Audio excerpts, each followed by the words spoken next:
On a vu Jason Herbert arriver il y a quelques minutes, donc près d'une demi-heure après l'heure initiale du rendez-vous fixé par Matignon. Il est entré à l'intérieur de Matignon. Il a simplement dit qu'il n'attendait rien de ce rendez-vous, qu'il ne savait pas si d'autres membres des Gilets jaunes, porte-parole des Gilets jaunes, allaient le rejoindre à Matignon. Donc la situation, je ne vous le cache pas, est un petit peu confuse ici.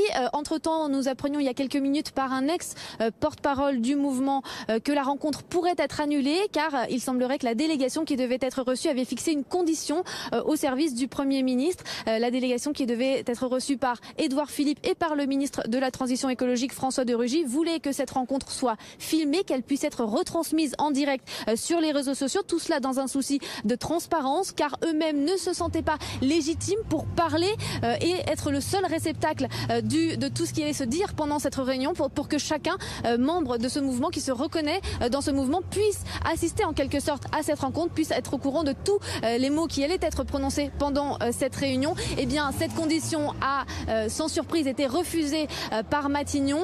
Voilà pourquoi la rencontre pourrait être annulée. C'est en tout cas ce que nous disait l'un des ex-porte-parole du mouvement. Mais il y a quelques instants, en tout cas, l'un des porte-parole du mouvement, Jason Herbert, celui qui a été en tout cas à un moment ces derniers jours porte-parole du mouvement, est entré à Matignon. La rencontre, du coup, pourrait peut-être avoir lieu, mais pour l'instant, nous n'en savons pas plus.